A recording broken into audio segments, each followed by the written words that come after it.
चलिए राजनीतिक मेहमानों के साथ जल्दी से चर्चा की शुरुआत करते हैं। शुरुआत मनोज यादव जी मैं आपसे ही कर लेता हूं, क्योंकि बीजेपी ने नारा दिया है अब की बार 400 पार, आप ताबड़तोड़ रैलियां भी कर रहे हैं, लेकिन देश के मतदाता में वोटिंग के प्रति आप दिलचस्पी नहीं जगा पा रहे हैं।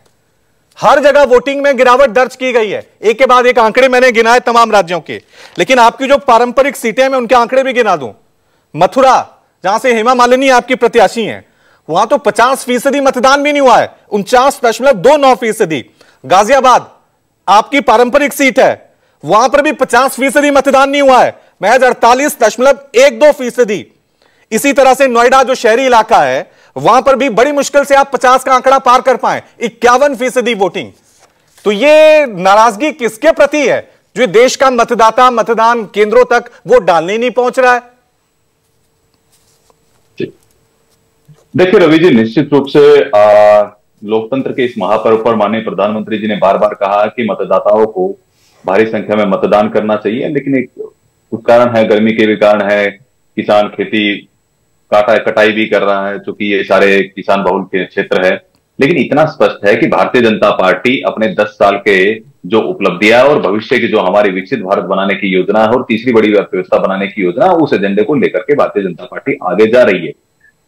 रवि जी, ऐसा है कि आपको जो वोटिंग परसेंटेज दिख रहा है वो तो अब आकलन आप लगाते रहिए, ठीक है, बड़े बड़े पॉलिटिकल पंडित आकलन लगाते हैं, वो तो समय बताएगा कि भारतीय जनता पार्टी किस तरह से 400 पार करने वाली है। और भारतीय जनता पार्टी की जो शीर्ष नेता है, हमारे लोकप्रिय जननायक राष्ट्रनायक जो माननीय नरेंद्र मोदी जी है, उनके ऊपर पूरी जनता की आस्था है।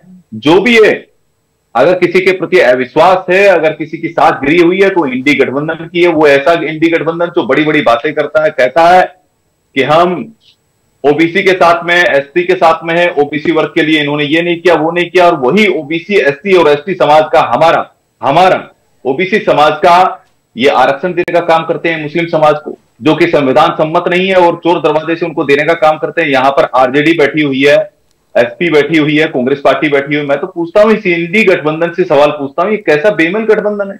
ये लोग ओबीसी कहते हैं, सामाजिक न्याय की दुहाई देते हैं। मैं पूछता हूं, मेरे समाज का आरक्षण छीना जा रहा है कर्नाटक के अंदर, आंध्र से बंगाल के अंदर 91 जातियों मुस्लिम जातियों को जोड़ने का काम किया जा रहा है। तो मैं पूछना चाहता हूं कि ये किस युग में ले जाना चाहते हैं, किस तरह की ये मानसिकता है कि एक वर्ग को संवैधानिक रूप से उनको मनोज जी, एक सवाल मैं भी आपसे पूछना चाहता हूं। 2024 का ये लोकसभा चुनाव है, 1947 के बाद कई चुनाव हुए हैं, लेकिन आज भी देश की जो बड़ी राजनीतिक पार्टियां हैं, क्या सिर्फ हिंदू मुसलमान ही मुद्दे रह गए हैं? और यही वजह है क्या कि लोग वोट डालने नहीं जा रहे हैं? क्योंकि आप विपक्ष को ले लीजिए, वो जाति का मुद्दा उठा रही है। अगर आप बीजेपी को देख लीजिए तो लगातार मुस्लिम लीग ये छीन लिया, वो डर दिखाया जा रहा है। क्या इसी वजह से वोटर जो हैं वो मतदान केंद्रों तक पहुंच नहीं रहे? ये भी तो एक बड़ा सवाल है। मुद्दे नहीं है पार्टियों के पास। रवि जी, भारतीय जनता पार्टी का मूल मंत्र क्या है? सबका साथ सबका विकास, justice to all, appeasement of none. ये हमारा मूल मंत्र है, इसी मूल मंत्र पर चल रहे हैं। लेकिन मुझे बताइए कि देश के संसाधनों पर पहला अधिकार मुसलमानों का होगा। डॉक्टर मनमोहन सिंह 2006 में कहते हैं, 2009 के अंदर प्रेस कॉन्फ्रेंस के अंदर वो बाकायदा कहते हैं कि हम इस बात पर कायम है। राहुल गांधी कहते हैं कि ये मुसलमानों की पार्टी है।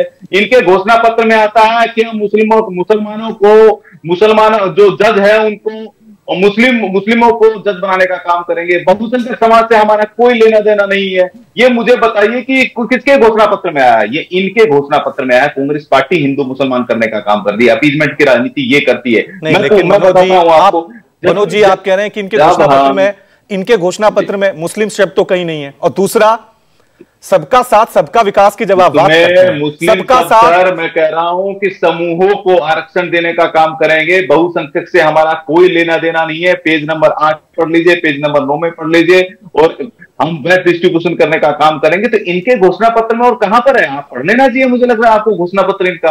अगर नहीं पढ़ पाए तो मैं आपको व्हाट्सएप कर देता हूं। नहीं, उसमें मुस्लिम शब्द का ही नहीं है। मैंने पढ़ा मैंने पूरा घोषणा पत्र पढ़ा है। उसमें अल्पसंख्यक समाज है, अल्पसंख्यक में मुस्लिम भी आते हैं, बौद्ध भी आते हैं, सिख भी आते हैं, क्रिश्चियन भी आते हैं, और समुदाय भी आते हैं। लेकिन आपने सिर्फ एक शब्द को पकड़ा है, वो है मुस्लिम। 2009 में प्रेस कॉन्फ्रेंस करके डॉक्टर मनमोहन सिंह ने उस चीज को स्वीकार किया।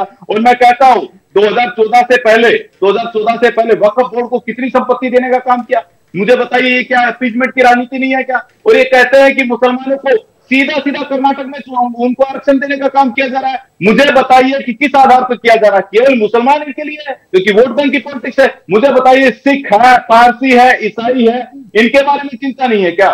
समाज के हमारा मूल मंत्र है कि जो देश के संसाधन है उस पर अधिकार गरीब का होना चाहिए। ये नहीं कि अपीजमेंट की पॉलिटिक्स करते एक वर्ग को अंकुश करने के लिए, केवल वोट बैंक की राजनीति करने के लिए। तो मुझे बताइए, हिंदू मुसलमान कौन करता है? ठीक है मनोज जी, अब ये जनता तय करेगी कि अपीजमेंट की पॉलिटिक्स है या डर की पॉलिटिक्स है। ये डर देने की कोशिश की जा रही है। Priyanka ji ads, malaria, dengue से तुलना करते हैं, बोको हराम से हिंदुत्व की तुलना करते हैं, उनके खिलाफ जनता निश्चित रूप से विश्वास जता चुकी है और 100 करोड़ हिंदुओं को अपमानित करने का लगातार काम किया जाता है। जनता तय कर चुकी है कि सबका साथ सबका विकास कोई कर सकता है। ठीक है, सबका साथ सबका विकास की आप बातें तो करते हैं, लेकिन मुस्लिमों को आपने कितने टिकट दिए हैं वो सारी जनता के सामने है। अगर 10 करोड़ लोगों को हमने शौचालय देने का काम किया, किसी की जाति धर्म पूछने का काम किया क्या हमने उनको ये एलपीजी सिलेंडर दिया तो हमने जाति धर्म पूछने का काम किया क्या?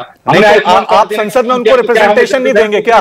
संसद में आप सरकार की कैसी ऐसी एक भी योजना गिनाई है रवि जी, ऐसी एक भी योजना गिनाई है जिसके अंदर भारत सरकार ने विभेद करने का काम किया हो? लेकिन कांग्रेस पार्टी कहती है कि मुसलमानों। ठीक है, मैं जवाब लेता हूं प्रियंका जी रिस्पॉन्स